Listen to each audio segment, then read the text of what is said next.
Go back to James, because that will explain faith. Verse 21.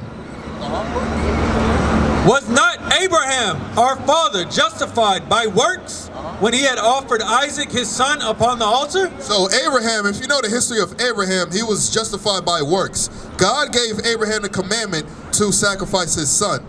Abraham had a lot of faith. Read. Seest thou how faith wrought his works? But with his faith, what came behind his faith? Works came behind his faith. Because just like what we read earlier, the evidence and the evidence of things hoped for, the things that are unseen. Abraham, he knew, he believed in God, that God will raise up his seed as the sand of the sea, as the stars of heaven. Works had to come behind that. It's not just, oh, I believe in God, I believe in Christ, and you ain't have no works that come behind that. Read on. Verse 22. Seest thou how faith wrought his works, and by works his faith made perfect. So faith brought his works, and by his works mean his action. What it says in 1 Samuel 2 and 3. There you go. 1 Samuel 2 and 3. It's by some action that comes behind it. Because, hey, today in 2021, what we think our faith means, we just deposit a little bit of money in the offering basket, and then we could sin all week. As long as we deposit a little bit of change, come Sunday, we could do whatever we want throughout the week. No, God said you must have works. Hold on, let me read this verse. God, 1 Samuel 2 and 3. Hold on one second. Listen to this. 1 Samuel chapter 2 and verse 3. Talk no more exceedingly proud. He said, don't be talking exceedingly proudly. Read. Let not arrogancy come out of your mouth. For a man to do all this talking, God said that's very arrogant. For a man just to be talking, you know how they say you could talk the talk, but you can't walk the walk? God says someone who talk the talk is very arrogant. Read on.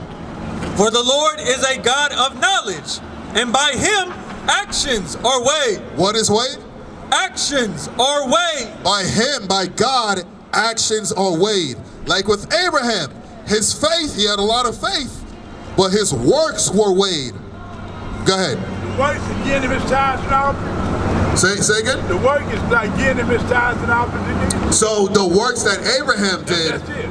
Yeah, so the works that Abraham did. Hold on. The works that Abraham did was he showed himself to be obedient by taking his son. You got any children? Oh, sir. No, you got any children?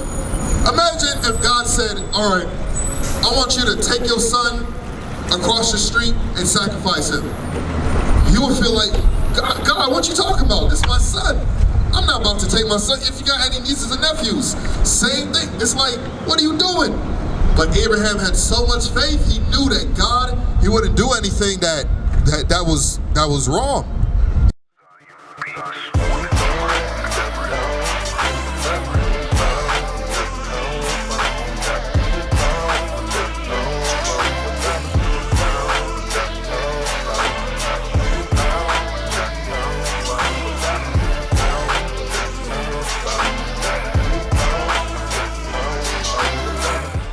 He wouldn't do anything evil. He said, look, God said to do it, I'm going to do it.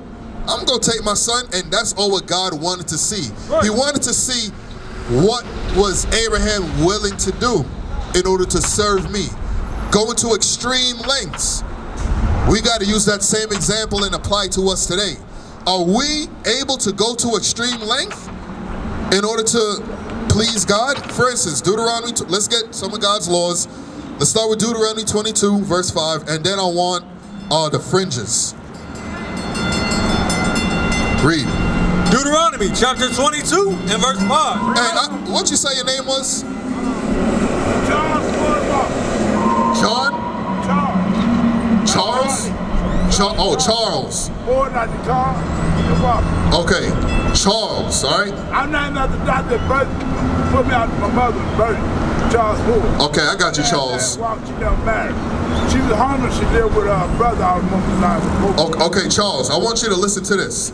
Because remember, I gave the example of Abraham. He was willing to go to extreme lengths in order to show obedience. right? Sis, you just got on the phone. I want you to listen to this. Deuteronomy 22, verse 5. Deuteronomy chapter 22 and verse 5. The woman. Remember, we're talking about how Abraham was willing to go to the extreme. This is a commandment, the dress code God gave to the nation of Israel. Read. The woman shall not wear that which pertaineth unto a man. So God said, woman shall not wear that which pertains to men. What is that today? What is something that pertains to men that women should not be wearing? Huh? What'd you say? Pants. Said pants, right? Exactly, pants. Pants was given to the men. Now, a lot of women hear this commandment and they fight against it because they know I gotta, and in our mind today, I gotta go to extreme lengths. But this is one of the simple commandments to keep, the dress code. What you gone? Hold on, let me get one law before you leave. Go to go to Numbers 15, the fringes, yeah. Numbers chapter 15 and verse 38. All right, so Charles, I want you to hear this. This commandment applies to the both of us. Remember, you're supposed to be wearing a dress. Now, this is what God commanded us to have on our clothing. Read. Speak unto the children of Israel, and bid them that they make them fringes in the borders of their garment. Welcome back. Right now we're going over fringes. Remember the example I gave with Abraham. He was willing to go to so extreme. Today, what God requires to us is it's just a dress code. Fringes. A lot of people think fringes is extreme. It's not that extreme. God said we must wear fringes on our garments, on our clothing. Are we willing to do that today? You think you guys will be able to keep God's laws? The law on the fringes? I am. You're willing to keep fringes? You willing to keep fringes? How about you? I always have on fringes. You always have on fringes? Yeah. Oh, but you ain't got them on now? I ain't got them on now, but Do you have to wear them every day though? That's the question. Okay. Yeah. Every day? Hold on, I got you, answer. Matthew, lights or something. Go ahead. Oh no, hold on. Zephaniah 1 and 8. Zephaniah 1 and 8, because the brother, what's the name? My name's Prince. Prince, okay. Zephaniah 1 and 8. Do we have to wear him today? Every day. Every day, yeah. Okay? Yeah, Zephaniah 1 and 8. And the other Charles, listen up. Because I want you to know, do we have to wear him every day? This is your answer. Zephaniah chapter 1 and verse 8. And it shall come to pass in the day of the Lord's sacrifice. So in the day of the Lord's sacrifice, do you know when that is? That's the seventh. No, the day of the Lord's sacrifice. Day of the Lord's sacrifice. Yeah. Is when Christ comes back. That's the day it's referring to. That's when Christ comes back, he's not coming back to hug everyone. He's coming back to plead with those who don't keep God's laws. To those who harm the children of Israel, that's the day of the Lord's sacrifice. Read it again from the top, all the way through. And it shall come to pass in the day of the Lord's sacrifice that I will punish the princes and the king's children. The princes and the king's children. It's talking about us. Read. And all such as are clothed with strange apparel. Clothed with strange apparel. God gave us fringes. He said all the children of all my children who are obedient should have on fringes. So, yeah, because guess what? I don't know when Christ's coming back. I wear fringes every day. They're not just on purple shirts. They're on black undershirts. I got them on. Even if I go and buy a polo from a Ralph Lauren or something, I'm gonna put fringes on those garments. Because I fear God. I don't know when he's coming back. You got the light? The fringes is what? Huh? The fringes on there is what? What is it? How you know you got fringes on? How do you know you have fringes on your clothes? No, fringes on your garments. Like that? Yeah, these are fringes. I'm gonna remember. Right, yeah, you gotta get fringes. If you can't find them, you can't afford them, you could just cut them. You could just cut fringes and you gotta have a border of blue on.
We used to scream black power while heroin was pushed. But at the end of the day, nothing's in vain. IUIC has been given a vision. The tents of Judah has risen. Many has attempted the mission, minor murmuring, omitting, and missing the mark. Just reading that he had the flame of fire in his eyes gave us the spark. We on Paul's mission.